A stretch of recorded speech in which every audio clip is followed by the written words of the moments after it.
saudara-saudara kaum muslimin rahimakumullah. Kita menyaksikan peristiwa-peristiwa yang memilukan dan memalukan. PHK terjadi di mana-mana. Pengangguran meningkat, harga-harga membumbung tinggi, daya beli rakyat semakin lemah. Sementara di bidang politik, kejadian-kejadian memberikan indikasi bahwa persatuan dan kesatuan kita sebagai bangsa dewasa ini tengah berada dalam ujian yang berat. Pada jumpa kita kali ini, tanpa bermaksud untuk mencari kambing hitam dari bencana yang kita hadapi, saya ingin menyampaikan sebuah hadis yang diriwayatkan oleh Imam At-Tabarani dari Ibnu Abbas bahwa Rasulullah sallallahu alaihi wasallam bersabda, "Khamsun bi khamsin." Ada 5 perkara yang dapat menimbulkan 5 macam bencana. Mari kita renungi hadis ini satu demi satu sebagai bahan introspeksi buat kita semua dalam menghadapi bencana yang tengah berlaku sekarang ini. Yang pertama, manaqasa qaumul ahda illa sullita alaihim aduwwuhum. Apabila suatu kaum sudah mengingkari janjinya, maka mereka pun akan dikuasai oleh musuh-musuh mereka. Sederhana saja nampak kalimat dalam hadis ini. Apabila orang sudah mengingkari janji, mereka akan dikuasai oleh musuh-musuh mereka sendiri. Dan musuh kita yang paling utama saat ini adalah kemiskinan dan kebodohan. Kenapa itu terjadi? Karena kita mengingkari janji kita sendiri. Di saat awal-awal berdirinya Orde Baru, kita pernah berjanji untuk melaksanakan Pancasila dan Undang-Undang Dasar 45 secara murni dan konsekuen. Kita berjanji bahwa kita akan menegakkan pemerintah yang bersih dan berwibawa. Itu semua pada permulaannya. Waktu demi waktu berjalan, kita lupa dengan janji yang kita ucapkan itu. Ketuhanan yang Maha Esa kita ucapkan, tapi kesetanan yang luar biasa yang kita lakukan. Kemanusiaan yang adil dan beradab yang kita dengungkan, tetapi kemanusiaan zalim dan biadab yang kita praktekkan.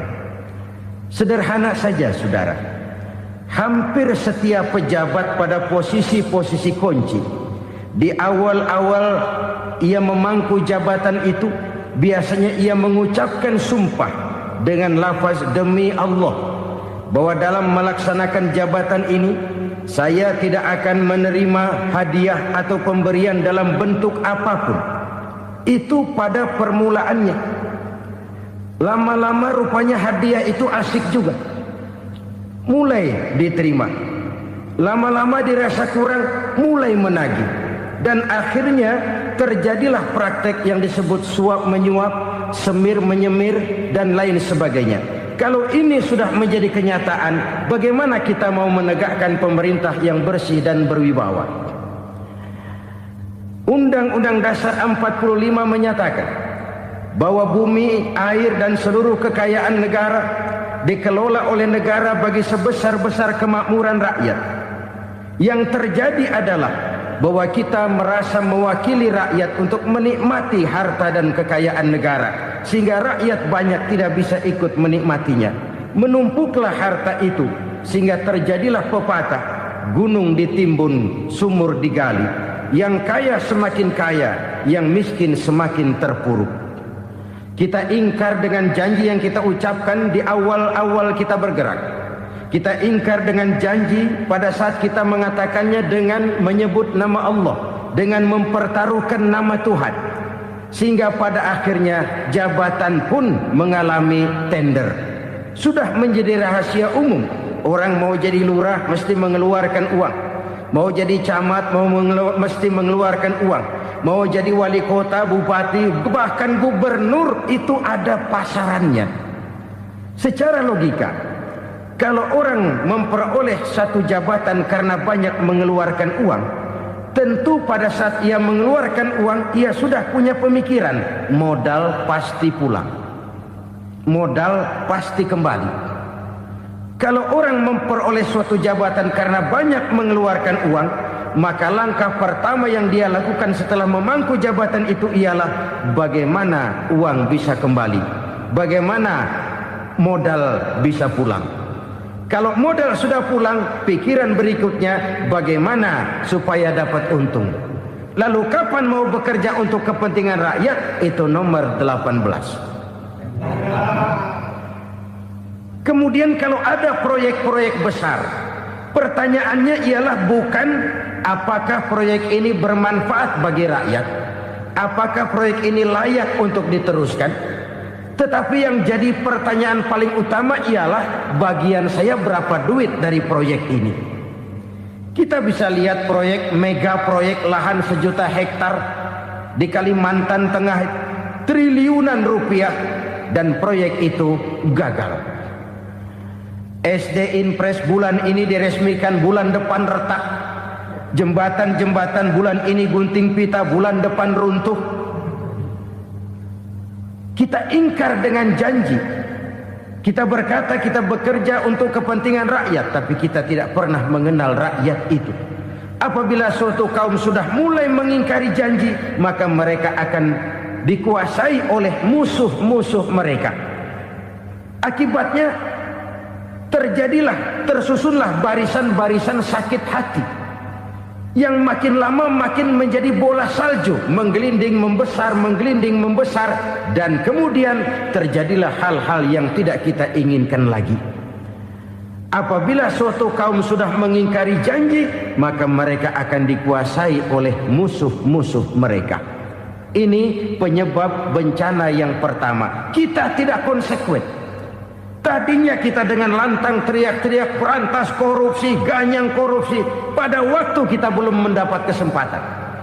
Setelah kita naik punya kesempatan, rupanya korupsi enak juga dirasa. Terjadi pergeseran nilai, orang luntur, kehilangan idealisme awal. Lalu untuk menghibur diri, menutup kesalahan, kita gunakanlah pepatah bahwa tidak ada gading yang tak retak, bahwa kita harus mikul dhuwur mendem jero. Itu semua cuma sebagai dalih agar kesalahan kita tidak dibicarakan orang lain. Padahal kita sendiri yang mengingkari janji. Kita yang keluar dari komitmen awal kita. Kita berjanji melaksanakan Pancasila dan Undang-Undang Dasar 45 dengan murni dan konsekuen. Kita berjanji untuk menegakkan pemerintah yang bersih dan berwibawa. Namun dalam kenyataannya itu tidak kita laksanakan dengan sebagaimana mestinya. Kita bergeser, kita mengalami proses degradasi, peluncuran nilai, dan akhirnya terbentuklah barisan-barisan sakit hati yang semakin lama semakin membesar itu. Kita harus introspeksi. Memang kalau zaman sedang susah, biasanya kambing hitam laris, tukang kompor gentayangan. Itu dari dulu selalu mencari kambing hitam. Karena itu kita tidak bicara orang, kita tidak bicara siapa yang salah. Kita bicara sistem, dan sistem itu bisa mengena siapa saja. Kalau orang sudah mulai mengingkari janji, bergeser dari komitmen awal, itu sudah mulai ia mengalami proses peluncuran, proses degradasi. Ini penyebab yang pertama. Kita tidak lagi konsekuen bahwa bumi, air, sumber daya alam adalah milik negara, dikuasai oleh negara, digunakan bagi sebesar-besar kemakmuran rakyat. Ternyata rakyat yang makmur itu tidak merupakan gambaran yang menyeluruh dari rakyat kita. Undang-undang dasar kita menganut ekonomi kekeluargaan, tapi yang kita praktekkan adalah ekonomi keluarga. Kalau bukan keluarga nggak dapat proyek. Kalau bukan keluarga nggak dapat macam-macam. kekeluargaan kita rubah menjadi keluarga, timbullah penyakit nepotisme. Kita bergeser, kita ingkari janji, dan kita anggap kita atasnamakan rakyat. Rakyat cuma sekedar jadi address, rakyat cuma sekedar jadi alamat, tetapi kehidupan mereka tidak banyak berubah dan tidak banyak terangkat. Kaum muslimin rahimakumullah, ini penyakit yang pertama, penyebab bencana yang pertama. Yang kedua kata Nabi, wa ma hakamu bighairi ma anzalallah. Apabila hukum yang diterapkan sudah tidak lagi bersumber dari hukum Allah, illa fasya fihimul faqru, maka akan bertebaranlah kemiskinan di mana-mana. Ini artinya apa? Apabila hukum tinggal sebuah stempel, apabila hukum sudah diatur menurut kepentingan, apabila hukum sudah tidak lagi ditegakkan secara adil, maka kemiskinan merambah di mana-mana. Hukum diatur menurut selera orang yang sedang berkuasa, maka yang benar bisa jadi salah, yang salah bisa jadi benar. Hukum dalam kenyataan hidup berlaku seperti pisau. Pisau itu kan saudara lihat, yang namanya pisau dimanapun itu tajamnya ke bawah, ke atas tumpul. Kalau hukum itu, kalau untuk rakyat, hukum itu tajam bukan main, cepat sekali dilaksanakan. Tapi giliran menengah ke atas, yang gedean dikit berbuat salah, hukum tumpul. Hukum pura-pura tidak dengar, akibatnya terluka rasa keadilan rakyat. Satu kasus rakyat diam, dua kasus rakyat diam, tiga kasus rakyat diam, kasus terakumulasi di hati rakyat, luka rasa keadilan, dan itu menjadi sumber bencana. Penjarahan, kita tidak setuju itu, tapi kita harus melihat kausalnya. Itu kan tidak berdiri sendiri. Itu kan karena terlukanya rasa keadilan rakyat, melihat kesempatan ini tidak merata. Kalau rakyat ini yang ngajukan kredit ke bank, walaupun jumlahnya cuma jutaan, ratusan ribu, susahnya 17 setan. Tapi ada orang-orang tertentu yang agunannya palsu, jaminannya palsu, bawa kata belece, bukan cuma miliaran, triliunan kredit bisa keluar. Terluka rasa keadilan, hilangnya kesempatan. Rakyat cuma dapat kesempitan, jarang dapat kesempatan. Dari lukanya rasa keadilan ini, memang ya entah lipstick, entah basa-basi, dibentuklah tim ini, dibentuklah badan pengawas ini, dibentuklah tim ini. Kalau membentur tahu, hancur tahu. Tapi kalau tim yang dibentuk membentur karang, bukan karangnya yang hancur biasanya, timnya yang bubar. Kenapa? Yang dibentur batu karang yang sangat keras. Kita main-main dengan hukum, kita tidak konsekuen dengan hukum, luka rasa keadilan, dan itu terakumulasi. Edi Tamsil, rakyat tahu, terakumulasi, menguap begitu saja. Kasus-kasus lain rakyat tahu, menguap begitu saja. Ketidakadilan terakumulasi, mengendap di hati rakyat, menunggu ledakan. Pada saat sumbu meledak, rakyat tidak bisa dibendung lagi. Oke, kita tidak setuju dengan penjarahan, tapi jangan melihat itu sebagai peristiwa yang berdiri sendiri. Kenapa itu terjadi? Kausalnya kenapa? Oke, kita tidak setuju memang, tapi yang dijarah oleh rakyat kan memang cuma untuk perut. Yang dijarahkan beras, yang dijarahkan televisi, yang dijarahkan kulkas yang masih bisa dihitung, yang memang real untuk kebutuhan rakyat. Penjara berdasi kepala botak yang menguras uang rakyat habis-habisan, enak saja melenggang dalam kehidupan ini. Makin terluka rasa keadilan rakyat. Apabila hukum yang diterapkan sudah menyimpang dari keadilan yang diajarkan Allah, fasyafihimul fakru, bertebaranlah kemiskinan. Aneh, memalukan, memilukan. Sebuah negara agraris yang katanya pulaunya hijau royo-royo, gemari palau jenawi toto tentem kertora harjo, yang tahun 93 pernah mendapat penghargaan dari FAO, Badan Pangan Sedunia, sebagai negara yang berhasil dalam swasembada pangan. Sekarang ini kita terpaksa betul beli beras dari Vietnam, beli beras ke Kamboja, beli kedelai dari Kamboja. Kenapa? Lahan sawah kita habis ditanami pabrik. Teknologi kita, teknologi loncatan yang non-applied, tidak terpakai oleh kita. Lantas lahan yang tidak bisa kita tanami, kita paksakan lahan-lahan gambut menjadi tanah pertanian yang subur dengan biaya triliunan, dan kita gagal. Kita cari jarum dan kapak hilang. Kita mau jadi negara industri dengan loncatan teknologi yang maju, kita lupakan pola pijak kita sebagai negara agraris, dan akhirnya kita kecolongan. Lihatlah dewasa ini. Rakyat kita antri sembako di mana-mana. Di sebuah negara agraris, ketidakadilan melahirkan kemiskinan. Kemiskinan moral dan kemiskinan material. Kemiskinan moral, rakyat nggak percaya lagi sama pejabat. Rakyat mengalami krisis figur. Orang alah lu ngomong dah main ember.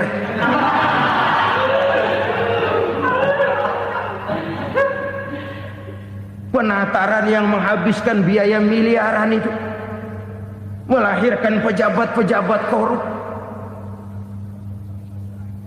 Pengawasan yang menghabiskan biaya miliaran itu ternyata impoten, mandul. Kemiskinan moral. Jujur saya berkata, saudara-saudara, setelah pintu reformasi dibuka, itu yang masuk memang macam-macam. Ada yang memang punya tujuan murni, konsekuen, dan punya konsep. Ada yang nunggu di tikungan, begitu mobil lewat nyamber pintu, berangkat ikut reformasi. Ada yang memanfaatkan momentum, mumpung, untuk nyampein unek-unek, ngerti nggak, pokoknya ngomong. Sehingga keadaan semakin rancu, kebingungan semakin menjadi-jadi, masalah yang paling urgen tidak terselesaikan. Sekarang ini orang berpikir mendingan jadi pala ular daripada jadi buntut macan. Buntut macan memang hebat macan, tapi kalau buntutnya cuma ugel-ugel di belakang buat apa? Mendingan jadi pala ular, kecil juga nyaplok. Artinya, ya biar kecil juga kalau punya partai kan gagah. Lalu rame-rame bikin partai kayak bikin arisan. Orang makin mengalami dislokasi. Semua mau jadi pahlawan, semua mau nomor satu, semua ngomong. Iya kalau bidangnya, kalau bukan makin rancu. Marilah lewat kesempatan ini saya mengajak kita untuk tahu diri. Biarkan politisi ngomong politik, biarkan ekonom menata ekonomi, biarkan praktisi bicara soal hukum, biarkan rakyat munajat, istighfar, mohon pertolongan Allah. Tahu diri kita. Kalau memang ayam, kukuruyuk aja dah. Kalau memang kucing, ayo ngeong. Kalau kambing, silahkan ngembe. Udah tahu ayam, ngeong bunyinya. Suaranya palas, orang nggak ngerti, bingung, makin menjadi-jadi. Ibarat kesebelasan sepak bola bangsa kita sekarang ini, rame-rame mau bikin gol, kiper ikut nyerang sekarang. Memilukan dan bahkan memalukan. Wa ma hakamu bighairi ma anzalallah illa fasha fihimul fakru. Kalau hukum yang diterapkan sudah menyimpang dari keadilan yang diajarkan Allah, bertebaranlah kemiskinan di mana-mana. Coba sekarang ini, yang punya duit bingung, apalagi yang kagak punya duit. Yang pengusaha gede ngeluh, apalagi yang pengusaha pas-pasan. Yang kagak punya beras, yang punya beras saja masih bingung, apalagi yang nggak punya beras.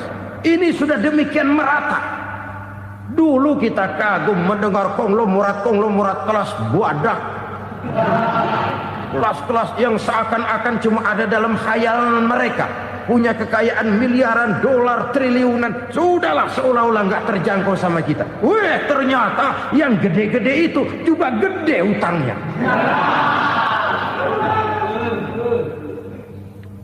Dan rontok satu demi satu.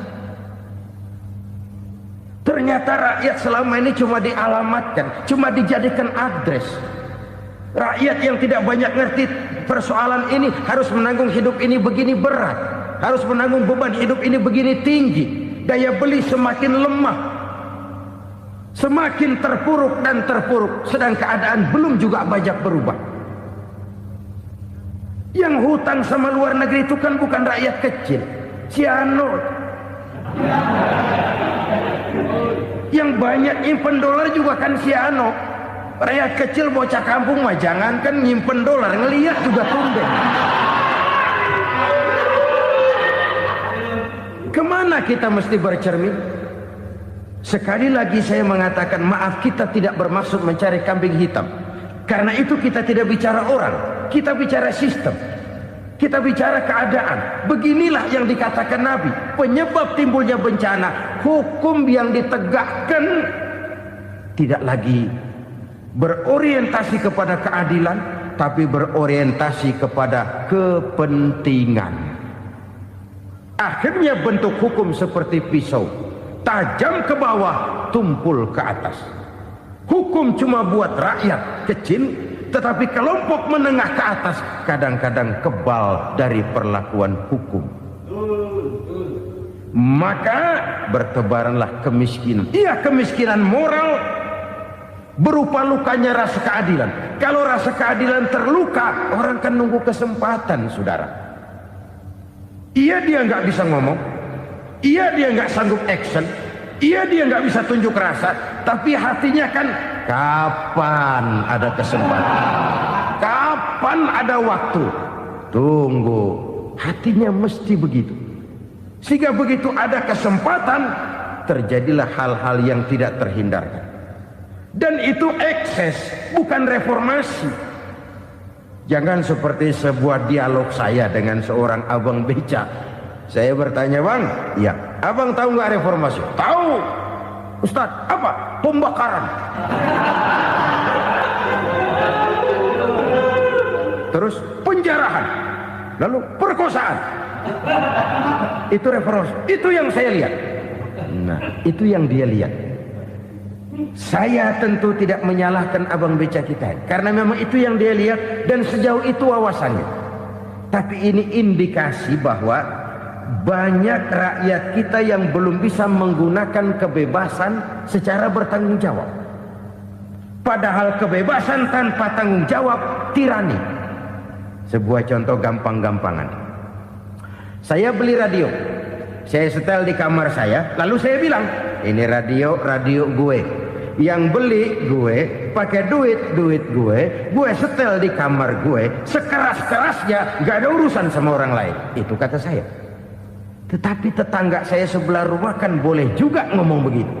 Kata tetangga saya, ini mata gue, yang ngantuk gue tidur di kamar gue, kenapa suara radio lu nyampe kemari? Artinya apa ini? Kebebasan saya nyetel radio dibatasi oleh kebebasan tetangga saya yang mau tidur. Tidak ada kebebasan mutlak. Kebebasan mutlak tanpa tanggung jawab kembali akan melahirkan tirani, kembali akan melahirkan pemaksaan kehendak. Dan itu lagi-lagi bukan demokrasi. Saudara-saudara kaum muslimin rahimakumullah. Ini penyakit yang kedua, lukanya rasa keadilan, terutama di kalangan rakyat kecil. Itu mengendap menjadi akumulasi dan menunggu giliran kapan bisa dimuntahkan. Dengan kata lain, rakyatnya udah banyak banget makan yang perutnya jadi enak, nyelam. Kapan nunggu muntahnya? Udah begini banyak akumulasi yang mereka pendam di perut ini, sehingga ketika terjadi kesempatan itu sudah tidak terkendalikan lagi, kita out of control. Saya tidak mentolerir sikap-sikap kekerasan, bahkan saya lebih cenderung bahwa kalau di rumah kita banyak tikusnya, tikusnya saja racuni, jangan rumah dibakar. Bahwa ada korupsi, iya, ada kolusi, memang ada nepotisme, tentu. Tetapi tikusnya saja racuni, jangan rumah dibakar. Masa mau ngusir tikus bakar rumah? Tikusnya lari, tikusnya selamat, rumahnya ewes-ewes.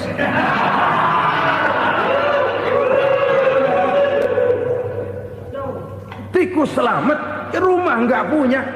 Masalah nggak terselesaikan dengan sebagaimana yang kita harapkan. Kita sepakat ini negara hukum, dan di hadapan hukum semua manusia itu sama. Itu prinsip yang diajarkan Allah. Al-musawat bainan nas fi takalifil ahkam. Semua manusia sama dalam berhadapan dekat dengan hukum Allah Subhanahu wa taala. Kalau hukum sudah pandang bulu, itu jelas yang enak yang banyak bulunya. Siapa yang banyak bulunya? Monyet. Kalau hukum pandang bulu, monyet keenakan. Saudara-saudara kaum muslimin rahimakumullah, introspeksi. Mari kita bercermin bagaimana perjalanan hukum selama ini. Kalau introspeksi ini kita temukan, lalu ada upaya untuk memperbaiki diri.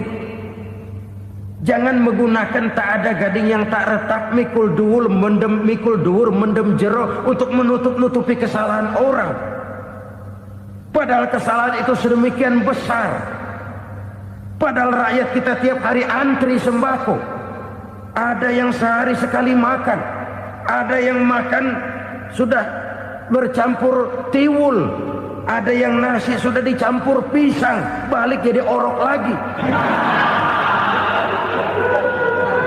Macam-macam upaya rakyat untuk menangsal perut ini. Lalu rakyat ditenang-tenangkan, lebih baik puasa Senin Kemis sambil menghadapi krisis ekonomi. Kenapa rakyat yang disuruh puasa? Kenapa bukan pejabatnya yang puasa lebih dulu untuk kemakmuran rakyat? Kalau rakyat yang memang perutnya udah gepeng disuruh puasa, makin krempeng perutnya. Artinya pejabat harus punya sense of politik. Ya, tidak, puasa itu kan tidak cuma Senin Kemis saja. Puasa itu puasa perasaan, puasa menghargai perasaan yang sedang kondisi yang sedang dihadapi oleh rakyat. Bagaimana rakyat yang tengah antri sembako melihat pejabatnya lewat dengan mobil yang harganya sampai 1 miliar. Oh, inilah pemimpin saya. Luka lagi rasa keadilannya. Kita tidak tenggang rasa. Puasa dalam artian itu pun akan menolong menegakkan semangat kebersamaan, membentuk semangat kebersamaan. Saudara-saudara kaum muslimin rahimakumullah, penyebab bencana yang ketiga dikatakan oleh baginda Nabi, wala dhaharat fihimul fahishatu illa fasha fihimul maut. Apabila kekejian telah merajalela, maka maut bertebaran di mana-mana. Kita renungi butir kalimat dalam hadis ini. Apabila kekejian telah merajalela, maut bertebaran di mana-mana. Begitu murah arti sebuah kehidupan. Penjarahan untuk hal-hal yang kecil tapi sampai mengorbankan nyawa. Apabila kekejian sudah terjadi di mana-mana, maut pun bertebaran. Maut dalam arti berpisah ruh dengan jasad, tapi juga maut dalam arti orang bisa mati karirnya, orang bisa mati usahanya, orang bisa mati kesempatannya karena perbuatan-perbuatan keji yang selama ini tidak terbendung. Lahirlah teori mafia. Siapa yang kuat dia yang berkuasa, siapa yang lemah dia menjadi mangsa. Proyek-proyek besar yang menang tender itu ya dari itu ke itu saja. Yang pengusaha-pengusaha tidak punya koleksi, koneksi, tidak bisa bayar komisi, dapat proyek tetelan. Ada dagingnya, dikit namanya juga tetelan. Dagingnya sudah habis disantap oleh meja. Sekian puluh meja dilalui, sekian puluh amplop dikeluarkan. Sehingga yang akhirnya ya tinggal tetelan itu tadi. Maka kualitas pekerjaan pun sudah bukan lagi jadi masalah. Demikianlah mafia-mafia ini bermunculan di mana-mana. Di pengadilan terkenallah mafia pengadilan. Hukum bisa dibeli, hukum bisa dipesan menurut kebutuhan sponsor. Mafia peradilan, mafia politik, mafia ekonomi, bahkan mafia agama yang menggunakan agama sebagai kedok, menggunakan agama sebagai dalih, menggunakan agama sebagai topeng untuk melancarkan maksud-maksud politiknya pun tidak tertutup kemungkinan. Apabila kekejian telah merajalela, maut bertebaran di mana-mana. Korupsi, kolusi, nepotisme itu bagian dari kekejian. Kita selama ini kalau mendengar maksiat, itu yang terbayang cuma judi, mabuk, zina. Iya itu maksiat. Tapi korupsi, kolusi, nepotisme itu juga maksiat dalam bentuk lain. Kalau ini sudah bertebaran, maka maut terjadi di mana-mana. Jangan bayangkan cuma mati orangnya, itu sih kewajiban. Yang menyakitkan itu orangnya masih hidup tapi dibikin mati, karirnya mati.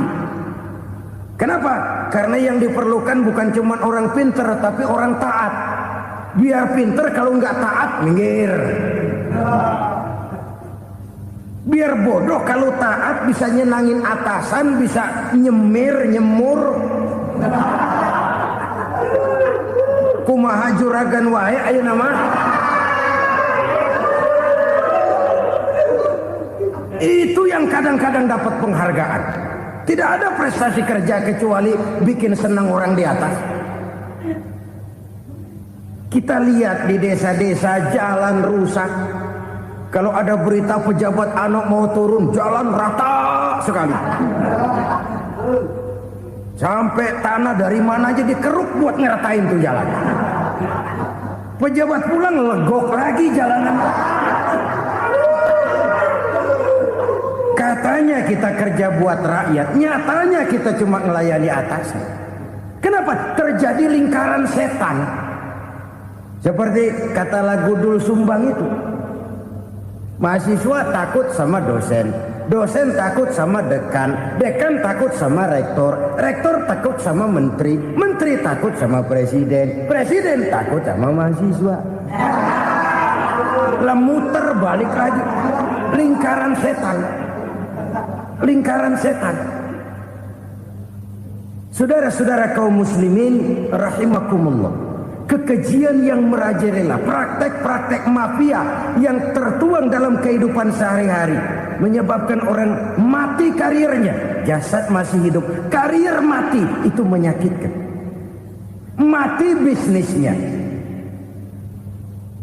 Rakyat kecil pernah senang ketika cengkeh booming, harganya bagus, rakyat banyak yang pergi haji. Lalu mau ditata, lahir tata niaga cengkeh, malah amburadul. Harga cengkeh jatuh, petani cengkeh kecil menjerit. Siapa yang untung? Segelintir orang. Masihkah kita pakai atas nama rakyat untuk kepentingan nasional, padahal yang nyanyi cuma segelintir orang? Masihkah kita mau bohongi rakyat ini dengan mobil nasional tapi bikinan Korea? Masihkah kita mau bermain verbalisme, bermain kata? Ini sebuah masa lalu yang tidak perlu terulang lagi untuk masa-masa yang akan datang. Kekejian merajalela, orang mati karir. Bisa mati usaha, mati bisnis. Usahanya maju, dirangkul, hancur. Usahanya maju, dipukul, hancur, tenggelam. Bahkan yang memilukan dan memalukan badan-badan usaha milik negara itu dikebiri sedemikian rupa sehingga tidak menghasilkan hal-hal yang bermanfaat buat negara. Saudara-saudara kaum muslimin rahimakumullah, kalau nafsu yang sudah mengatur itu semua, maka kekejian pun merajalela. Orang sudah pakai teori mafia, yang kuat dia yang menang, yang kuat dia yang berkuasa, yang lemah silakan minggir di sudut-sudut kehidupan. Kalau kekejian seperti ini merajalela, maut bertebaran di mana-mana. Banyak orang mati kariernya, banyak orang mati usahanya, banyak orang mati imajinasinya. Sekarang ini dalam dunia seni, yang banyak karyawan seni, bukan seniman. Seniman itu kan dilahirkan, lain seniman, lain karyawan seni. Sekarang yang banyak karyawan seni, bukan seniman. Mati karier, mati imajinasi, mati improvisasi. Sehingga kehidupan persis sinetron. Sinetron itu yang kita lihat rumah mewah, yang kita lihat rumah bagus. Gak pernah kita lihat di sinetron kita ini rakyat antri sembako.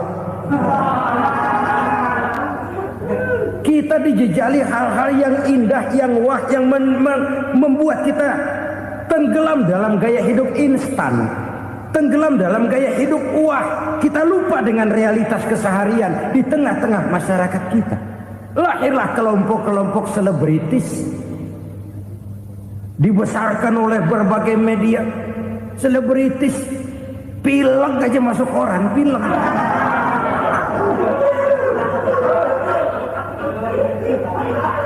Rakyat yang pingsan antri beras nggak masuk koran. Rakyat yang semaput antri minyak nggak masuk koran. Selebritis panok masuk koran.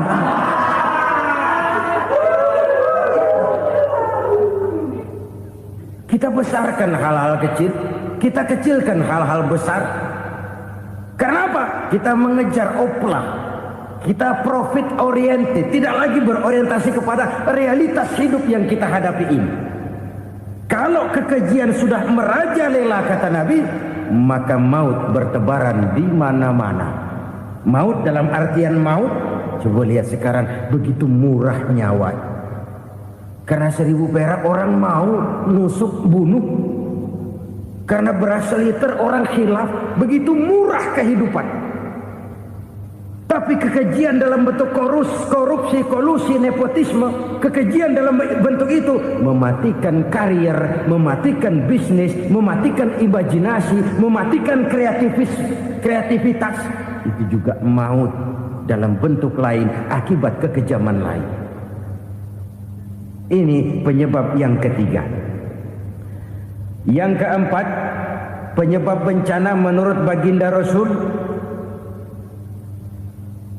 wala tukhfiful mikyala illa muni'un nabat. Apabila timbangan sudah dicurangi, maka tercegahlah tumbuh-tumbuhan. Apabila timbangan sudah mulai curang, maka terjadilah musim paceklik. Apabila bisnis sudah bergaya mafia tadi itu, kecurangan-kecurangan terjadi, tender di balik pintu, yang dimenangkan cuma kelompok-kelompok yang bisa memberikan presentasi yang besar, muni'un nabat, terjadilah paceklik. Paceklik, panen gagal. Wereng, ya wereng. Kemarau panjang, it's okay. Air sulit, iya. Tetapi kan semua itu ada yang ngatur. Kemarau ada yang ngatur. Belalang itu ada yang ngatur. Air itu juga ada yang ngatur. Yang ngatur itu yang serba maha. Kalau ia murka melihat kecurangan timbangan, Allah itu kalau murka kan gampang saja. Tinggal komandoin balang. Lang, hancurin tuh sawah. Konvoy belalang, konvoy. Allah tinggal ngutik angin El Nino. Mampir lo ke Indonesia, hujan nggak turun-turun, kemarau panjang. Jadi kalau musim kemarau kan namanya anginnya El Nino. Kalau musim hujan anginnya namanya La Nina. Cakep namanya, kejem orangnya. Saudara lihat Cina sekarang sedang kena La Nina, banjir besar, ribuan orang meninggal. Dia mah ribuan mati kagak berasa, rakyatnya miliaran. Bangladesh lagi ngalami La Nina, India lagi ngalami La Nina. Angin, hujan, kemarau, belalang itu kan ada yang ngendaliin. Kuncinya bukan di belalangnya, kuncinya bukan di peredaran matahari berputar, kuncinya di atas yang mengatur semua itu. Kalau timbangan sudah mulai curang, pengusaha sudah nggak mau jujur, apa nggak bikin perut jadi mual. Begitu rakyat antri sembako pingsan nggak dapat beras, sementara beras ditumpuk-tumpuk sampai membusuk. Kemana hati nuraninya? Kemana akal pikirannya? Kemana mereka yang berbuat atas nama rakyat tapi melihat rakyat susah tidak tergerak hatinya? Apabila timbangan sudah mulai dicurangi, bisnis sudah mulai melenceng, maka terjadilah paceklik. Sebuah negara yang berhasil dalam swasembada pangan, lalu sekarang menjadi negara yang rakyatnya antri untuk memperoleh kebutuhan pangan. Saudara-saudara kaum muslimin rahimakumullah, ini intinya adalah kecurangan. Kalau kecurangan sudah terjadi di mana-mana, dan ini milik siapa saja, bukan soal tempat, bukan soal jabatan, soal manusianya, SDM-nya. Kecurangan tidak cuma terjadi di kantor, di masjid bisa terjadi kecurangan. Korupsi tidak hanya bisa terjadi di kantor, di madrasah bisa ada korupsi. Faktor manusianya, ini soal SDM. Kecurangan yang besar tentu besar lagi kerugiannya. Kecurangan yang kecil, kecurangan sehari-hari, pedagang-pedagang kecil ngurangi timbangan. Barang yang buruk dikatakan baik, yang baik dikatakan buruk. Itu merugikan perorangan. Kecurangan yang besar merugikan bangsa dalam bentuk total, dalam bentuk seutuhnya.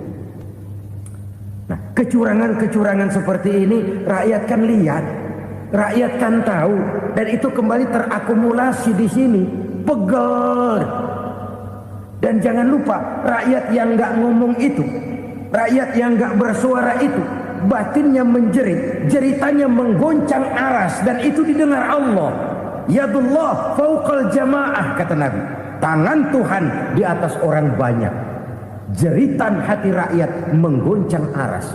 Rakyat yang terlalu banyak dizolim, rakyat yang terlalu banyak dirugikan, ya rakyat yang terlalu banyak di atas namakan, menjerit batinnya, menggoncang aras, dan Allah bisa menggerakkan apa saja untuk membuat satu situasi. Allah bisa menggerakkan apa saja untuk membuat satu situasi. Saudara-saudara kaum muslimin rahimakumullah, ini faktor yang ketiga, timbulnya kecurangan. Faktor yang keempat maksud saya. Yang kelima, penyebab timbulnya bencana menurut baginda Nabi, wala muni'uz zakat wala muni'uz zakati illa hubbisa anhumul qatru. Apabila zakat enggan dibayar, maka tercegahlah qatrun. Qatrun ini kalau bahasa kita sembako. Maka tercegahlah kebutuhan-kebutuhan yang kita perlukan. Ini kita tidak meragukan bahwa yang kita tuju adalah masyarakat yang adil dalam kemakmuran dan makmur dalam keadilan. Nah, antara kemakmuran dan keadilan ini memang sering tidak bisa berjalan seiring. Pada saat kemakmuran kita kejar, ekonomi kita pacu, ada nilai-nilai keadilan yang tertinggal. Pada saat nilai keadilan kita tegakkan benar-benar, ada unsur-unsur kemakmuran yang terabaikan. Oke, kita bisa mengatakan kasus. Oke, kita bisa mengatakan itu sebagian kecil. Tapi kalau sebagian kecil, lama-lama kan jadi sebagian besar. Oke, kita mengejar kemakmuran. Pertanyaannya, kemakmuran untuk siapa? Oke, kita berikan kelompok tertentu kue yang besar dengan harapan nanti dia bagiin kuenya kepada yang kecil-kecil. Tapi kenyataan, mereka yang dapat kue besar akhirnya malah lupa diri dan lupa daratan. Mau makin besar, malah memeras yang kecil-kecil ini. Sekarang kan yang kecil modali yang besar.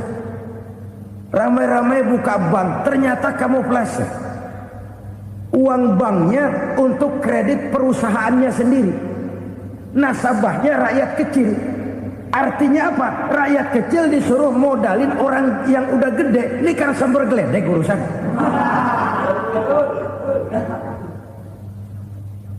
Ini kan permainan apa lagi? Rakyat kecil suruh modali yang gede. Nasabahnya rakyat kecil, kumpulkan uangnya di bank, kucurkan kredit kepada perusahaannya sendiri. Bukankah itu rakyat kecil suruh modali yang gede? Sudah begitu kejamkah kita untuk meraih keuntungan dengan mengorbankan orang kecil ini?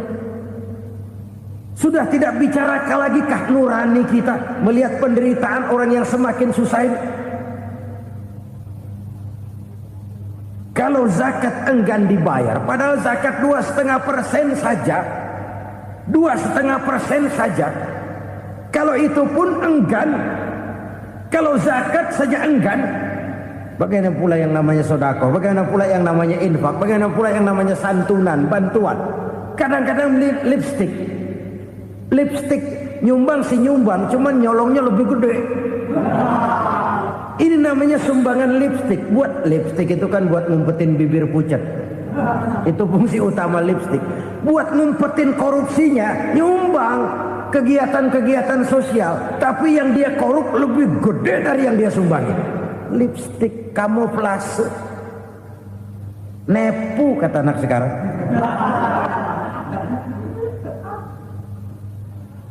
Saudara-saudara kaum muslimin rahimakumullah. Demikian berat kewajiban zakat ini sampai di zaman Sayyidina Abu Bakar pernah keluar komando perangi orang yang enggan membayar zakat. Perangi. Karena fungsi zakat adalah menjembatani antara si kaya dengan si miskin. Bahwa ada kemiskinan itu Qur'ani. Allah menyatakan, aku melebihkan rezeki sebagian kamu dari yang lain. Ini kan kesenjangan. Allah melebihkan rezeki sebagian kamu dari yang lain. Ada itu. Tetapi itu berjalan secara nature. Nah, kalau direkayasa, yang kaya semakin kaya, yang miskin semakin terpuruk, yang sudah besar dapat proyek besar, yang kecil dapat tetelan. Ini kan rekayasa namanya. Kesenjangan yang direkayasa ini yang kita harus kikis. Nah, fungsi zakat menjembatani dari sisi sosial. Dari sisi pribadi, Nabi berpesan, zakku amwalakum biz zakat. Bersihkan hartamu dengan zakat. Sekarang ada istilah nyuci uang. Uang hasil korupsi itu bisa dicuci, dijadikan uang bersih. Bukan pakai rinso, bukan.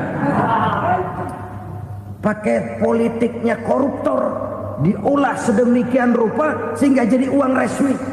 Sudah memutik, itu termasuk yang disebut kejahatan kerah putih, white collar crime.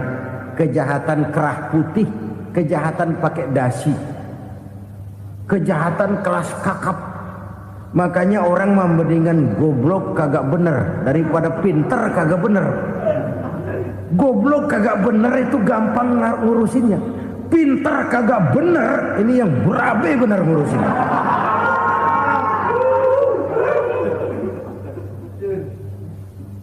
Kita bukan cuma perlu orang pinter kok di zaman sekarang. Kita perlu orang-orang bener yang punya komitmen, yang sesuai kata dan perbuatan, yang bisa merasakan apa yang dirasakan oleh rakyat, yang punya sense of politik yang tinggi, yang peka, yang penuh keterbukaan, yang punya wawasan dan pandangan jauh ke depan. Dari sisi pribadi, zakat itu membersihkan harta kita. Ya, dia tercampur dengan yang subuhat, dia bahkan mungkin tercampur dengan sedikit-sedikit yang haram. Itu zakku amwalakum bizakat. Bersihkan hartamu dengan zakat itu. Pada sisi sosial ia menjembatani, pada sisi pribadi ia membersihkan harta kita. Karena itu kalau kita minta berdoa, minta rezeki, syarat rezeki itu halalan, thayyiban, wasi'an. Enggak pernah kurang dari 3 itu. Halal, bagus, banyak. Halal, bagus, tapi sedikit, susah ngaturnya. Halal, banyak, tapi kurang bagus. Buat apaan? Bagus, banyak, tapi haram, enggak ada artinya. Sebab kata Imamul Ghazali, kalau kau terlalu suka memakan makanan yang haram, dikunyah masuk ke dalam perut besar, digiling oleh perut besar, menghasilkan energi, menggerakkan sel-sel pembuluh saraf, kau juga akan cenderung berpikir yang haram. Kalau sudah cenderung berpikir yang haram, perbuatan pun akan mengarah kepada perbuatan-perbuatan yang haram. Dulu waktu kelompok Jimbaran 200 konglomerat Indonesia kumpul, dihimbau supaya sekian persen kasih pengusaha-pengusaha lemah. Itu kan cuma sekedar belas kasihan, tidak banyak menolong keadaan. Dan bukan itu yang diperlukan pengusaha-pengusaha kecil. Yang diperlukan adalah berikan kami kesempatan seperti mereka dapat kesempatan. Berikan kami peluang seperti mereka juga dikasih peluang. Kalau cuma dikasih 100 juta, 200 juta hari ini, usaha kami nggak ada prospeknya, peluang kagak ada, kan sama juga bohong. Diceburin ke kali, disuruh berenang, tangan diikat, mendingan mampusin ketahuan. Ayo berenang, berlomba, tangan diikat, kaki diikat, sama saja nyuruh mati. Jadi jangan kasih ikannya, kasih kailnya. Yang diperlukan pengusaha kecil menengah ke bawah itu bukan cuma sekedar belas kasih dari konglomerat-konglomerat besar. Berikan kami peluang seperti